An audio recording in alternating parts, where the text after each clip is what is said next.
A paz do Senhor, queridos e amados irmãos, que bênção de Deus, mais uma vez poder comentar mais uma lição da escola bíblica dominical. Não é, irmãos? O ano está acabando, mas aprove a Deus nos dar a oportunidade de continuarmos aprendendo, não é, na sua santa e maravilhosa presença. Queridos, hoje é a lição de número 12, que tem por título A Coragem do Apóstolo Paulo diante da morte.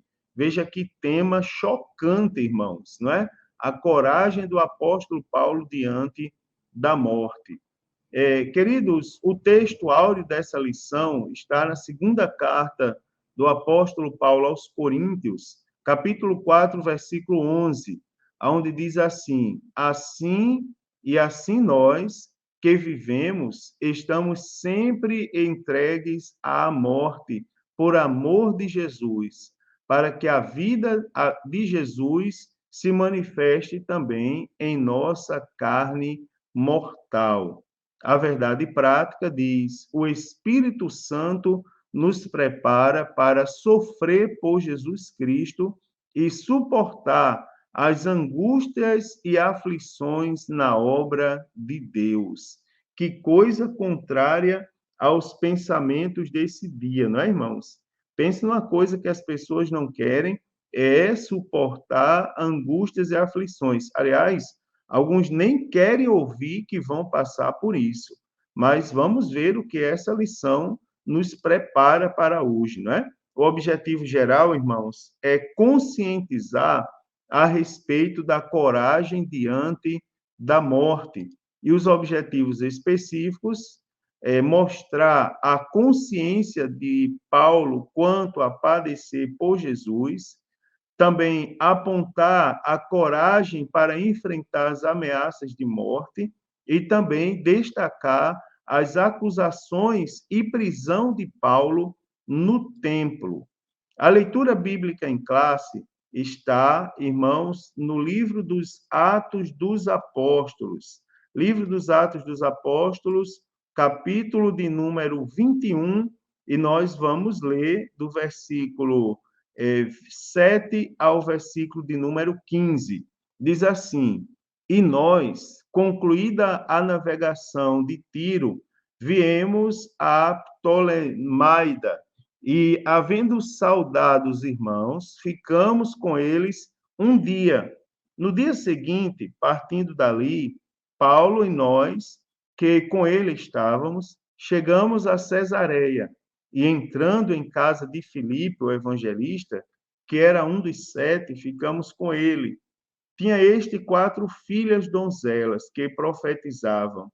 E, demorando-nos ali por muitos dias, chegou da Judéia um profeta por nome Ágabo, e vindo ter conosco, tomou a cinta de Paulo e, ligando-se os seus próprios pés e mãos, disse: Isto diz o Espírito Santo: assim ligarão os judeus em Jerusalém o varão de quem é esta cinta, e o entregarão nas mãos dos gentios. E ouvindo nós isto, rogamos-lhe, tanto nós como os que eram daquele lugar, que não subisse a Jerusalém. Mas Paulo respondeu: Que fazeis vós, chorando e magoando-me o coração? Porque eu estou pronto não só a ser ligado, mas ainda a morrer em Jerusalém pelo nome do Senhor Jesus. E como não podíamos convencê-lo, nos inquietamos dizendo: faça-se a vontade do Senhor. Depois daqueles dias, havendo feito nossos preparativos, subimos a Jerusalém. Que leitura chocante, né, irmãos? Nessa lição, irmãos, quero mostrar aos irmãos a definição do termo morte à luz da Bíblia Sagrada. Também aqui nós precisamos entender qual foi a postura do apóstolo Paulo diante da eminência da chegada da morte em sua vida. Também não podemos deixar de destacar alguns sofrimentos do apóstolo Paulo frente à morte. Também mostrar, irmãos, que a presença do Senhor sempre esteve do lado do apóstolo Paulo diante dos sofrimentos. E também aqui temos que destacar o que devemos fazer nós, como crentes em Jesus, diante da chegada da morte. Enfim, primeiro, vamos aqui juntos definir o termo morte. Irmãos, no sentido físico, a morte é o término das atividades vitais do ser humano sobre a Terra. Né? Essa é uma definição que todo mundo é capaz de entender. Então, a morte é vista nas Sagradas Escrituras como a consequência primordial do pecado. A Bíblia nos diz, não é, irmãos? Porque o salário do pecado é a morte. A morte também, queridos, é a separação da alma e espírito do corpo, pela qual o homem ele é introduzido no mundo invisível. A morte, ela acontece apenas uma vez no curso natural para cada ser humano. E embora seja certa, ninguém sabe, irmãos, ninguém é capaz de dizer quando a morte chegará. Mas a morte é algo universal para a humanidade. Ou seja, todos vão ter que passar por essa experiência, né? E é uma experiência que descreve-se biblicamente como algumas palavras, por exemplo, como dormir, como também desfazer da casa terrestre, também deixar esse tabernáculo, uma vez que nós somos templo de Deus, morada do Espírito Santo, também descer ao silêncio, também é dita como expirar, também tornar-se ao pó e também como partir, não é? Então são palavras que descrevem o termo morte, tá certo? Biblicamente falando. Amados irmãos, também agora sabendo do significado do termo morte, podemos analisar a postura do apóstolo Paulo diante da chegada da morte. Então, nós vamos observar que, apesar de estar prestes a morrer, a postura do apóstolo Paulo nos mostra, irmãos, que ele não enxergava o fato da morte como uma derrota. Uma vez, olha que coisa bonita, o apóstolo Paulo andava e tinha convicção que ele estava na direção do Espírito Santo. Nesse sentido, irmãos, veja como isso aqui é bonito. Nesse sentido, o apóstolo Paulo não enxergava a morte, não é, que era algo iminente, ou seja, que era algo que estava para chegar a qualquer momento. Ele não enxergava isso como uma derrota. As palavras do apóstolo Paulo, nós vamos perceber que não são de um cristão frustrado ou de um cristão deprimido, são de palavras de uma pessoa que coopera, ou seja, de um cooperador que está concluindo seu ministério com intensa alegria e fervor. É aquela sensação de quem de dever cumprido, né, irmãos? Aquela sensação de que eu estou fazendo a minha parte e estou fazendo muito bem feita, cumprindo muito bem feita a missão que Jesus Cristo me confiou. Primeiro, o apóstolo Paulo, ele via sua morte como um sacrifício de Deus. Então, nós vamos observar que a expressão lá de 2 Timóteo, capítulo 4, versículo 6, eu já estou sendo oferecido por aspersão de sacrifício. Do grego vem a palavra spendomai, não é? Que é um vocábulo que indica oferta de libação que é oferecida a Deus. Irmãos, só para os irmãos terem ideia, a libação era uma oferenda derramada no chão, em reconhecimento a Deus. Ou então, também era usada como parte do sacrifício, em que o líquido era derramado sobre o próprio holocausto, mas igualmente em honra à divindade a quem o sacrifício estava sendo oferecido. Você observa que este versículo nos mostra que o apóstolo Paulo encarava sua morte por causa do evangelho como um sacrifício a Deus, ou seja, como algo que estava sendo oferecido em reconhecimento à grandeza de Deus. Por quê, irmãos? Porque ele fazia isso de forma voluntária e fazia também, além de ser de forma voluntária, o apóstolo Paulo fazia por amor, não é? E amor verdadeiro, amor demonstrado em suas atitudes e em suas palavras ao próprio Deus. Também, queridos, o apóstolo Paulo via sua morte como resultado de um bom combate. Lá em 2 Timóteo, capítulo 4, e a primeira parte do versículo 7. Se nós observarmos, todos os apóstolos eram homens que combatiam, não é? Pela fé que uma vez foi dada aos santos.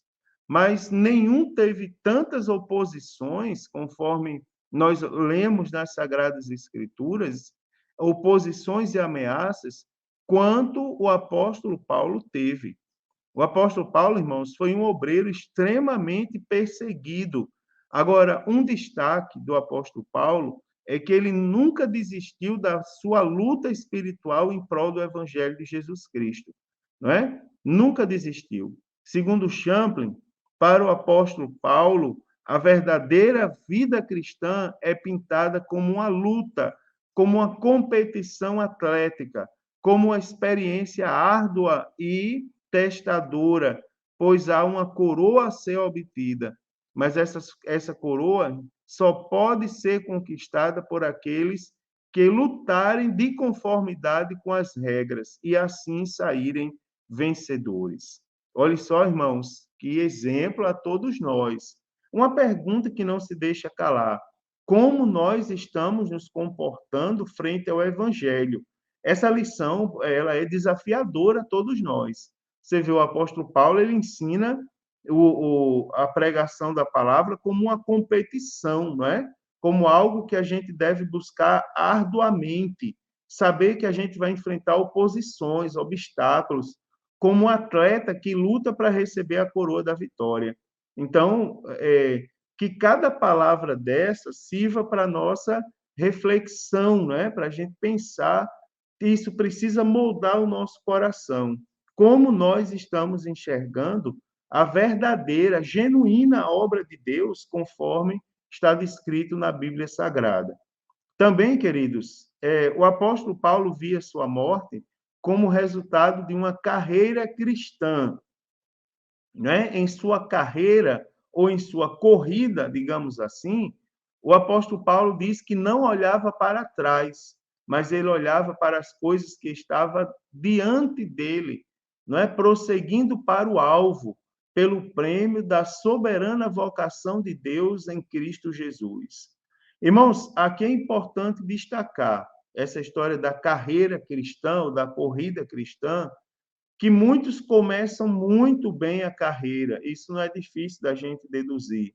Mas o mais fácil, infelizmente, da gente observar é que muitos começam bem a carreira, mas desistem também, recuam ante os obstáculos e problemas que surgem.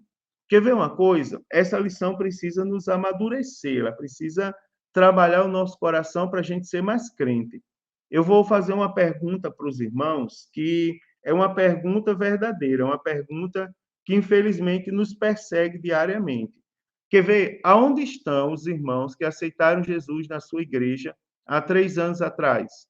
Ou melhor, há 2 anos, ou melhor, há um ano. Ou melhor, irmãos, nós estamos no mês de dezembro. Olhe para a sua igreja em janeiro e diga aonde estão os irmãos que em janeiro estavam dando glória a Deus conosco na igreja. Começaram até bem a carreira. Tem aqueles que começam a vida cristã já vestido de obreiro, já empolgado ali, dando de tudo na obra, né? Por isso precisam passar pelo discipulado, mas desistem frente a problemas que surgem, né, irmãos? Não estão sendo acostumados, ensinados a verdade de que o evangelho é uma luta, é uma corrida, é uma carreira, é comparada à jornada de um atleta, que precisa ser competida e conforme as regras estabelecidas. E quem estabelece as regras não somos nós. Quem estabeleceu foi Jesus por meio da sua palavra. Então, no grego, o substantivo é dromos, que significa pista corrida, onde é efetuado, queridos, uma competição. Preste atenção, a vida cristã, ela é retratada como uma longa carreira, como uma maratona, repleta de obstáculos e dificuldades que esmagam os homens que possuem força conferida por Cristo. E nisso não pode haver vitória, a menos que o corredor prossiga até a linha de chegada. Se não for por isso, queridos, não tem vitória.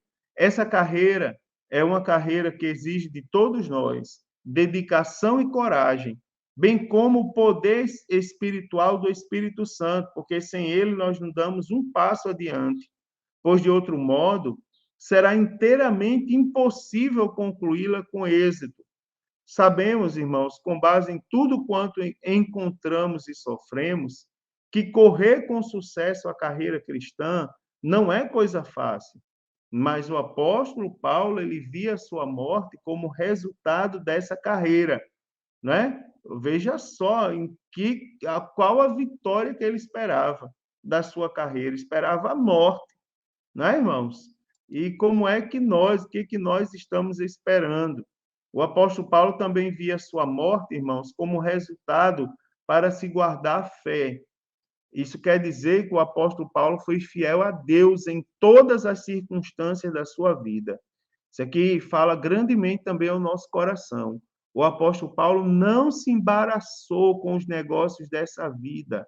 O apóstolo Paulo militou legitimamente, né, irmãos? A palavra guardar no grego é tereo, que denota zelar ou velar por, também cuidar de, perseverar, guardar, vigiar, observar, também dar atenção a. Então, portanto, a expressão guardarei a fé significa, irmãos, a todos nós, que o apóstolo Paulo guardou e perseverou a mensagem do evangelho. O apóstolo Paulo tinha convocado Timóteo para guardar o depósito que ele tinha, que lhe havia confiado. Também o apóstolo Paulo nunca tinha vacilado na sua fé e tinha confiança de que em breve viveria todas as promessas que ele mesmo havia pregado, não é? O apóstolo Paulo, irmãos, via sua morte também como resultado de estar cheio de esperança. Preste atenção que, prestes a ser morto, o apóstolo Paulo nutria a esperança do encontro com o Senhor e da recompensa que receberia dele por ter sido um servo fiel. O apóstolo Paulo, ele diz, chega a dizer, desde agora a coroa da justiça me está guardada. Veja que convicção, né, irmão? Que coisa bonita você conversar ou você ouvir um crente dessa qualidade. Preste atenção que, sem nenhuma dúvida, esta convicção iria servir de ânimo para Timóteo suportar as dificuldades como um bom soldado de Jesus Cristo, que há uma coroa da vida para ele, que a glória e a alegria que abundantemente compensarão todas as dificuldades e privações que nós temos que passar por amor a Jesus Cristo. Ela é chamada de coroa da justiça, né? A morte é chamada coroa da justiça, porque será a recompensa dos nossos serviços, que o Senhor não esquecerá, irmãos, porque o Senhor não é injusto para esquecer. Essa coroa da justiça não era somente para Paulo, mas também, irmãos, para todos os que amarem a sua vinda, não é? Todos os que estiverem ali esperando a volta do Senhor Jesus. Que lição maravilhosa, irmãos, para a nossa vida, não é? Agora, o apóstolo Paulo teve sofrimentos diante da morte. Quer ver, irmãos? Primeiro, os males físicos. Irmãos, em 67 depois de Cristo, o apóstolo Paulo foi preso em Troade e levado de volta a Roma algemado, acabando outra vez no chão frio de uma cela romana. O lugar, irmãos, dessa cela É um buraco escuro e extremamente sinistro, impróprio para a vida de qualquer ser humano, irmãos, para a habitação de qualquer ser humano. Ela não é só pouco atraente, tá certo? Mas também os odores fortes do suor e de sangue seco. Você imagina que situação, não é, irmãos? Comuns em tais câmaras de tortura. E essa situação, você imagina um buraco escuro, frio, fedorento a suor, não é, irmão? Fedorento a tantas outras coisas. Você vê que não é só difícil para a pessoa que está preso, é difícil, inclusive, para um visitante, não é? Estar num lugar como esse, mas foi o lugar para onde o apóstolo Paulo foi levado. Também o apóstolo Paulo sofreu os males emocionais, né? Além de sofrer fisicamente por estar preso, na iminência da morte, o apóstolo Paulo também estava padecendo emocionalmente. Você observa que alguns dos seus cooperadores já tinham abandonado, talvez por sofrerem, né, por temerem o sofrer ao lado do apóstolo. Olha, irmãos, vou falar uma coisa para você. Não é fácil você ser uma pessoa correta. Não é fácil. As pessoas, infelizmente, pedem a sua morte. Agora, também não é fácil viver ao lado de uma pessoa correta. Ter uma vida de privações, ter uma vida ali de eminente sofrimento. E pense numa coisa que dói. O sofrimento físico ele é visto, não é? Ele é contemplado com os sentidos, com os olhos, digamos assim. O sofrimento emocional não. Ele talvez seja mais dolorido. Você pode observar que o cansaço emocional ele degrada mais do que o cansaço físico. Digamos que o cansaço físico ele seja previsível. Agora, o cansaço emocional, muitas vezes, quando ele é percebido, você já está mergulhado nele e muitas vezes sem possibilidade de recuperação. Então, os momentos de adversidade revelavam aqueles que são realmente amigos e que nos amam. Essa é a grande verdade. Dos que estavam com o apóstolo Paulo, somente Lucas, não é, permaneceu com ele. Por isso, nessa carta, ele solicita com urgência a presença de Timóteo e também a vida de João Marcos. Paulo alerta Timóteo a respeito de Alexandre o Latueiro, que foi inimigo do apóstolo. Tu guarda-te dele. Não é? Alexandre pode ter sido, irmãos, uma testemunha contra o apóstolo Paulo durante o seu julgamento. Irmãos, agora, apesar das dificuldades da iminência da morte, nós podemos também falar, irmãos, da presença do Senhor ao lado do apóstolo Paulo diante da morte. Preste atenção que o Senhor não deixou o apóstolo Paulo só. O Senhor o assistiu, né? Do grego é paristemi, que significa por ao lado, né? Essa palavra ela faz alusão ao advogado ou à testemunha, né, que se põe ao lado de um acusado qualquer e o defende. E isso que os amigos de Paulo temiam fazer, né? E isso era o que Jesus, embora invisível aos seus olhos, vinha fazendo. Você observa os amigos do apóstolo Paulo temiam defender ele, né, irmãos? Mas Jesus não. A mesma coisa conosco. Então, você observa que, como sempre, o Senhor Jesus Cristo nunca desampara aqueles que são fiéis a Ele. Por isso que a palavra de ordem a todos nós diariamente é fidelidade a Jesus. Né, irmãos? Nem Lucas, o médico amado, se encontrava na cidade quando Paulo compareceu à audiência. Mas ele não era murmurador, nem guardou mágoa dos amigos ausentes. Pelo contrário, o apóstolo Paulo demonstrou que os perdoara, né, irmãos? Pedindo a Deus que isso lhes não seja imputado. Não é? Veja porque o foco do apóstolo Paulo não estava nas coisas desse mundo, nas mágoas, nas coisas que comumente guardamos no coração. O foco dele era muito superior a tudo isso. Irmãos, também o Senhor, além de assistir o apóstolo Paulo, do Senhor veio a força, ou seja, o Senhor fortaleceu o apóstolo Paulo. Então, além do Senhor estar fazendo companhia ao apóstolo Paulo naquela, digamos, horrenda prisão, né? E no seu julgamento, além da companhia, o Paulo assevera que o Senhor o fortalecia. Então, a Paulo foi dada coragem interna a fim de nada temer na presença de seus julgadores. Isso se tornou, irmãos, manifesto em sua palavra e em seu testemunho ousado. Semelhante força em meio às mais árduas tribulações nos prometeu o nosso Senhor. Então, Paulo não tinha a companhia dos amigos, irmãos em Cristo, mas ele pôde sentir de perto a gloriosa presença de Jesus. Quantos de nós não passamos por isso diariamente, né, irmãos?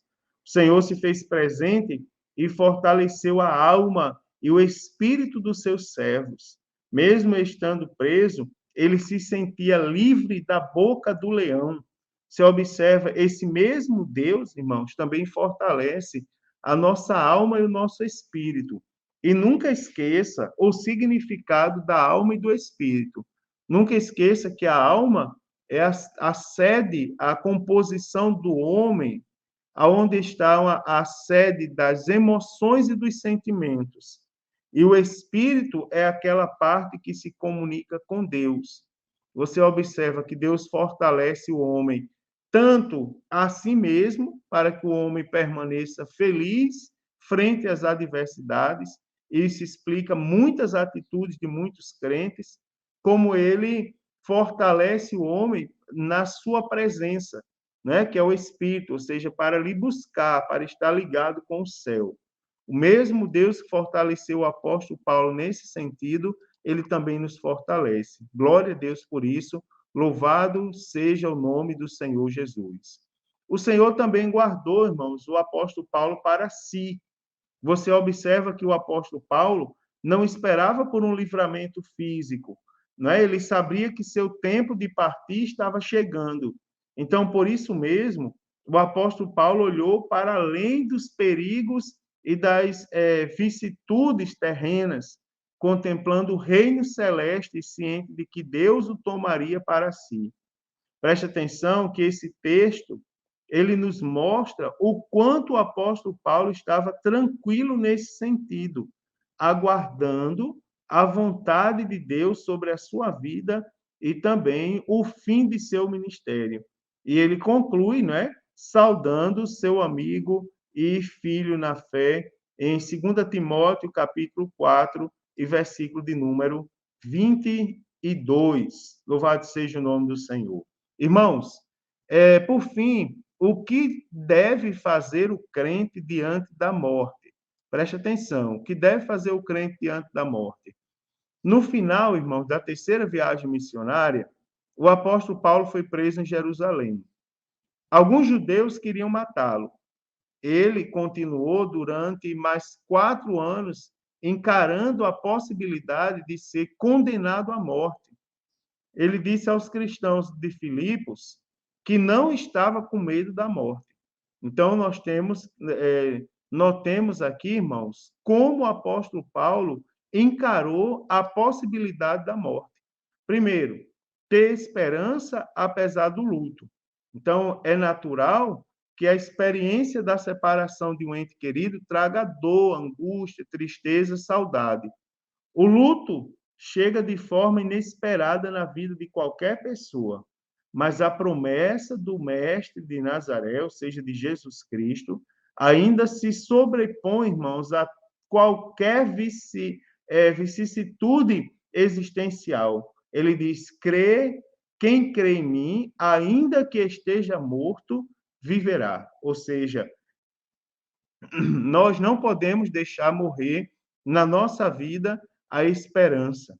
Também ter a certeza, né, ter a morte de Cristo como a certeza da vida eterna. Então, o apóstolo Paulo ele tinha convicção de que a cruz de Cristo é o âmago do evangelho, do novo nascimento e da vida eterna. Então, hoje, só amamos o Senhor porque ele nos amou primeiro. Essa é uma verdade. Né, irmãos? Por isso, pela morte de Jesus, e morte que foi morte de cruz, ou seja, foi uma morte dolorosa, nós temos nele a vida eterna, tá certo? Então, pela morte de Jesus Cristo, ter a morte de Jesus Cristo como certeza da vida eterna. É como o crente deve encarar a morte, tendo a certeza de que a morte de Jesus Cristo nos garante uma vida muito além das estrelas a todos nós para todo sempre, tá certo? Também ter a morte como o desfrutar da eternidade. Então, o apóstolo Pedro, ele lembra dessa fé quando nos exorta, lá em 1 Pedro, capítulo 4, versículo 13, onde diz: alegrai-vos no fato de serdes participantes das aflições de Cristo, para que também na revelação da sua glória vos regozijeis e alegreis. Então, para o crente, irmãos, a morte não é o fim, a morte é o início de uma extraordinária e plena vida com Cristo. A morte é a certeza de que o seu aguilhão foi retirado de uma vez por todas, selando o passaporte oficial para a vida eterna em Jesus. Glória a Deus por isso. Um dia o nosso corpo, irmão, será plenamente arrebatado do poder da morte, não é? Isso é algo que nós temos que ter por convicção. E, para concluir esse breve comentário, para nós e para todos os cristãos verdadeiros, a morte, portanto, é lucro, pois é partindo para a eternidade que podemos estar com Cristo, que é incomparavelmente melhor. A Bíblia nos ensina que não devemos enxergar a morte como uma derrota, mas o Evangelho ressalta a esperança da ressurreição em Cristo, quando a morte será, de fato, vencida. Irmãos, quando eu estava preparando essa lição, me veio à mente a seguinte observação que eu quero falar para os irmãos. Não pense você que, sabendo dessas verdades, o crente possa ter direito de tirar a própria vida. Isso é exemplo para a próxima, para outra lição. Agora, eu vou dizer uma coisa a vocês: a ninguém foi dado o direito de tirar a vida, tá certo? A vida pertence a Deus. E enquanto estivermos aqui, devemos dedicar nossa vida para a glória de Deus. Agora, a morte que está por vir, tá certo? Ela não é uma derrota. O Evangelho ressalta a todos nós a esperança da ressurreição. Quando eu morrer, né, irmãos, eu estarei com Cristo na eternidade.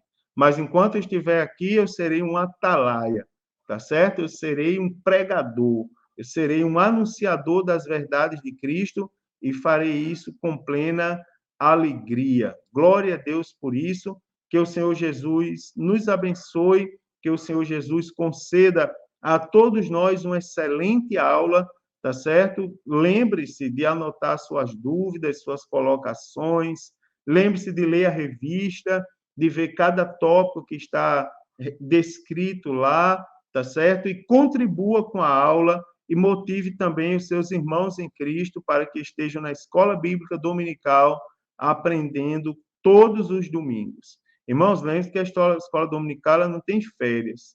Ela acontece de janeiro a dezembro, tá certo? Todos os domingos, sem pausa, e isso é para a glória do nosso Deus. Um forte abraço, que se Jesus não voltar, a próxima semana eu farei o comentário da lição de número 13.